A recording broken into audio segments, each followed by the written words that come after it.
Now, when COVID hit, what was that like? It's been a whirlwind for, I know not just our department, but we're a little bit more stingent. I mean, I just say that because in a good way, we take more precautions than maybe the next bigger department. We're a smaller department, but we're always trying to, hey, what's the newest thing? But I mean, it was changing, literally like by the hour. With the COVID? Yeah, this is what you need to wear. Oh, no, that's not what you need to wear. You need to wear that plus this.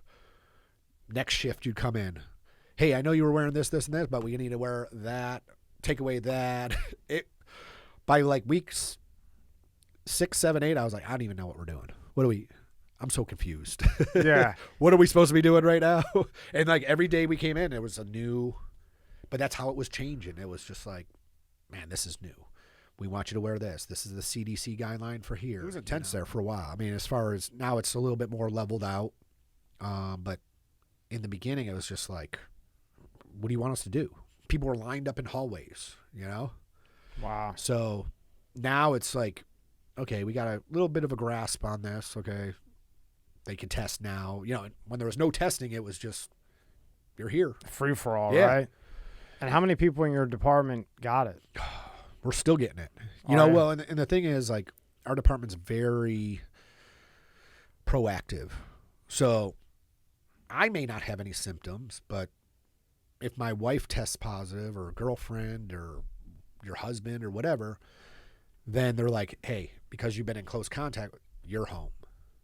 And it all depends on, like, the situation. Like, we always have some people like, oh, well, I went out to this, event. I think this guy had COVID. They're like, well, because they would give us that couple days off or 2 weeks off or whatever. Part of your life is that you're a fireman. Fireman? Which is bodybuilder and fireman. I mean, in a way that they go together. And the first question before I'm going to very stereotypical. Yeah, right. The first question I'm going to ask, which is funny, before I, get into how did you end up being a fireman and everything else, the stereotype, right, is that all firemen are hot. From women, you know what I mean? I don't know. I mean, they hear fireman and they think, oh, he's hot. Yeah. Do you see that a lot in that industry? I think there's definitely, like you said, in that industry, like. Because I know, remember I came women are attracted to cops, some, and then there's some that are firefighters, like, oh, yeah. he's the guy that rescued my dog. Because remember I came to you, and there was this guy saying that, oh, yeah, I'm a fireman, and I know who John, I always mess up the name, Meunier.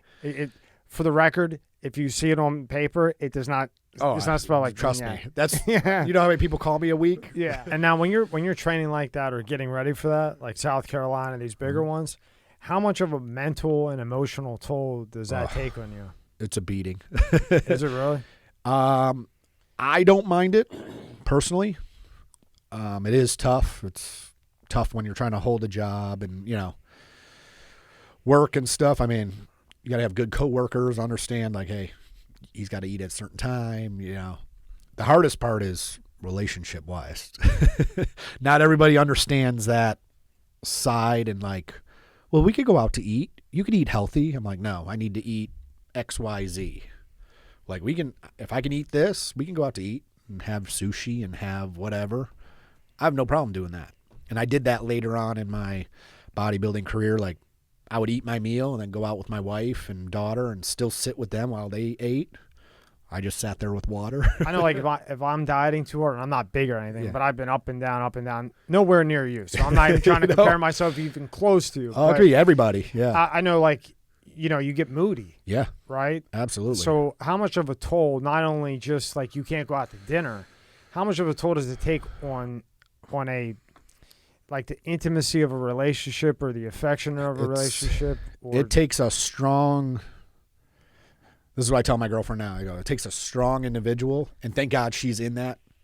Like, she works out hard. She diets, She competed once. If she competes again, I don't know. That's her decision.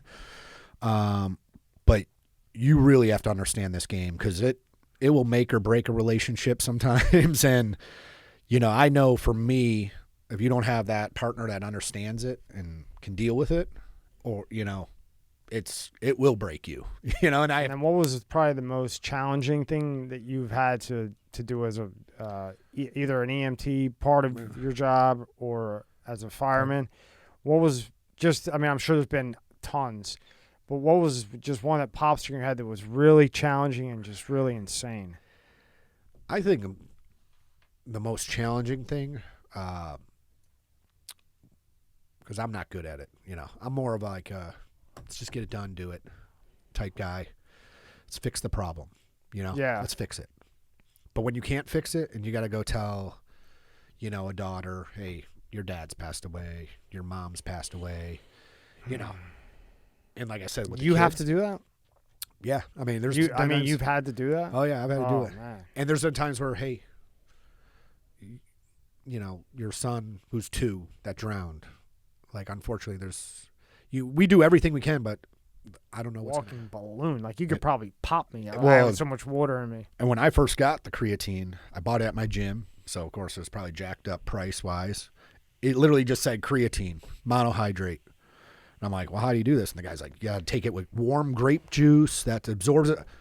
Man, my stomach was so messed up. I'm like, I'm going to the bathroom every time I drink this stuff. I don't know if it's a diuretic or a muscle builder because I don't see it. So now, how old were you when you started taking the creatine and all that stuff? I was probably 17, 18. I was probably right around 18 because I started at the gym like 17. Started like really getting involved like 18. Yeah. But you know, like I said, I was doing the creatine and just, man, what's the next thing, you know? Yeah. Going to GNC and like, well, I can't afford that. you know? Bob, what can I do? Seal them, you know? So in other words, if you see something growing, call J&S and get it done now. Yeah, we're trying to work with like one of my connections is a huge landscaper in the area.